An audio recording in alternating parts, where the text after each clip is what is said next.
Welcome, Kleschka Crew, to Week 15 of Kleschka Picks. Last week, I went 11-3, making my overall season record 142-65. Starting with the Thursday game, the Chiefs and the Chargers. The Chiefs got a win over the Raiders last week. They got that revenge for what the Raiders did before the game. We'll talk about that when we get to their game. And then we got the Chargers, who played the Giants. Justin Herbert had one of his best games of the season. It was showing off one of his best throws of the season, too. And I think this week, the Chiefs have been on a roll, and the Chargers seem to have found that momentum they had early on in the season. So this could be a good game, possibly a shootout, but I think the defense of the Chiefs has stepped up lately, and I think the Chargers defense is going to allow more points, and I think the offense will roll for Kansas City, and I think they beat the Chargers 33-27. We do have some Saturday football this week, one of the games being Browns and Raiders. The Browns, they beat the Ravens last week, and the Raiders,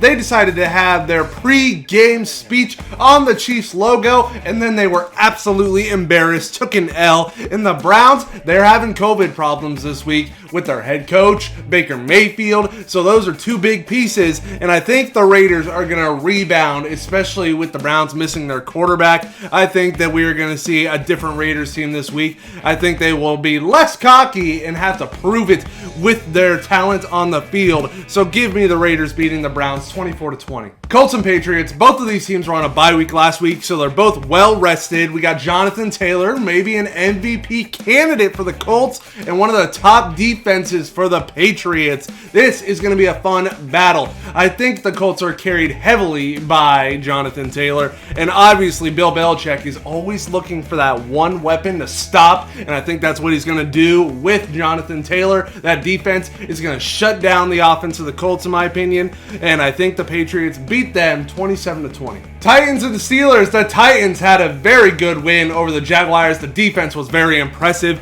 And then you had the Steelers, who looked like they were going to be absolutely embarrassed. And then they almost came back, but they could not do it with a 2-point conversion at the end. This week, the Steelers, I imagine they're just going to keep struggling. Ben Roethlisberger is up there in age. They got to get somebody new in there so these younger guys can thrive. In Tennessee, I think the defense steps up again. I think that Ryan Tannehill will have a good day, and I think the Titans beat the Steelers 31-17. Cowboys and Giants. The Cowboys beat the football team last week with a little bit of a struggle, and the Giants lost to the Chargers. I don't know who's going to be quarterback this week for New York, Mike Glennon or Daniel Jones, but I don't really think it matters because both of those quarterbacks are pretty turnover prone, and Dallas has showed up as one of the top defenses this year, and I think that'll show this week. I think Dak will have to do very little along with Zeke because the defense will carry them in this matchup, and I think the Cowboys win 24-10. Bills played the Buccaneers, and the Bills almost had a comeback in their hands, and then Tom Brady got the game-winning touchdown, getting the victory for the Buccaneers, and the L for Buffalo.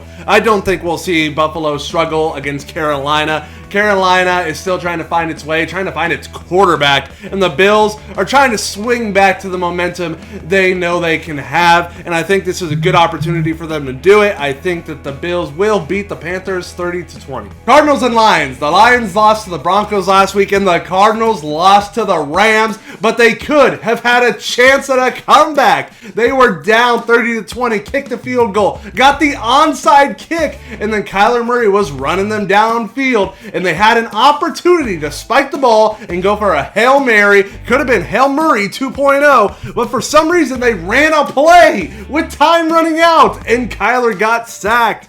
I don't think we're going to see a stupid decision like that this week because I don't think they're going to have to make that decision because it's the Lions. I'm sure Kyler Murray is going to torch them. They're going to be without DeAndre Hopkins, but I don't think that'll matter. The offense is very high-powered either way, and the Lions will not be able to keep up, so give me the Cardinals winning 41-13. Football team and Eagles. The football team lost to the Cowboys last week. The Eagles were on a bye week, and these teams are both in that mid category for me.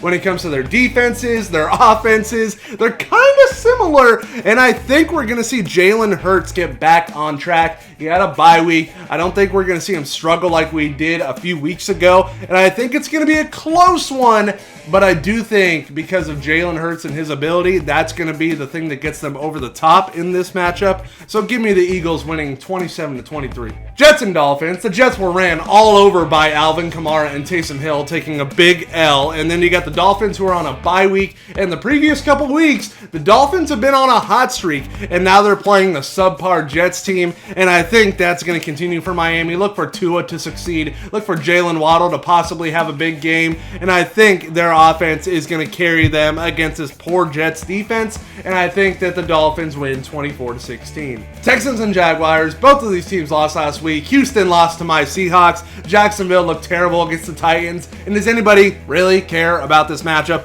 Both of these teams are very sucky, and I'm just going to give it to you straight. I think Houston wins 23-13. Seahawks and Rams. My Seahawks got a very big win over the Texans last week, and that's not really a victory to be too proud of, but I am going to take it, okay? And the Rams, they might be returning the form. They had a very good game against the Cardinals, and now I am scared of them this week. Aaron Donald, Von Miller, that defense, they get Jalen Ramsey back. It's just going to be scary for the Seahawks and their offense and the O-line. It's probably going to be a game where we struggle big time. You got that Matthew Stafford-Cooper Kupp connection that has been hot all season, and it'll probably continue. So give me the Rams beating the Seahawks 27-20. Falcons and 49ers. The Falcons got a win over the Panthers last week, and the 49ers got a game-winning touchdown in overtime from Brandon Ayuk. I don't think they're going to have to worry about going to overtime this week because you're playing a team that is at the bottom of the league in the Atlanta Falcons. There are lots of problems going on there. Matt Ryan is getting older, and I think the San Francisco 49ers are going to thrive in this matchup. All their young receiving weapons, Jimmy Garoppolo should do solid, and I think the defense will have a fun day as well. So give me the 49ers beating the Falcons 27-17. Packers and Ravens. The Packers beat the Bears last week, and Aaron Rodgers still owns you. I don't think the Bears realize that, and the Ravens took an L to the Browns. They lost Lamar Jackson in that matchup. And for this week, I don't think it's really going to matter if it's Lamar Jackson or Huntley, because the Ravens look like they've been struggling even in their wins in this part of the season. And the Packers with Aaron Rodgers, they just look like they have reached their ultimate peak, and it's going to be tough for anybody to beat them. So give me the Packers winning this game 30-20. Saints and Buccaneers. The Saints relied on the ground game last week with Dalvin Kamara and Taysom Hill to beat the Jets, and the Buccaneers got a game-winning touchdown from Tom Brady. And this week, I don't think Taysom Hill and Alvin Kamara is going to be quite as effective as it was the week before. You're going to have to keep up with the high-powered offense of Tom Brady and the defense, which is also solid for Tampa Bay. So I imagine they're going to struggle. I don't think Taysom Hill can carry them in this one as a quarterback. So give me the Buccaneers winning 33-17. Vikings and Bears. We just talked about it. Bears took an L to the Packers, and the Vikings were barely able to hold on to a win against the Steelers. And Dalvin Cook, he cooked. He went off, and he's probably going to do that this week. I think they're going to rely heavily on him. They're like, hey, Dalvin Cook, now that we got him back, let's use him a lot. And I'm pretty sure that's what they're going to go for. The Bears, they just keep having their struggles, and I don't imagine it's going to go away this week with Justin Jefferson on that offense for Minnesota, Dalvin Cook, and Kirk Cousins being one of the most reliable quarterbacks this season. So give me the Vikings beating the Bears 27-17. I forgot the Broncos and Bengals when filming. I'm still a little sick. I'm going to give this one to the Bengals 30-23. If you made it to the end of this Kleschka Picks, just comment, subscribe down in the comments, because we are so close to 200K, and I would appreciate it so much. Like the video, subscribe, tell your mom, your dad, your grandma, your grandpa, your best friend, your brother, your sister, your aunt, your uncle, everybody you know to subscribe. If they haven't already, I got this, you got this, we all got this, and I will see you next time.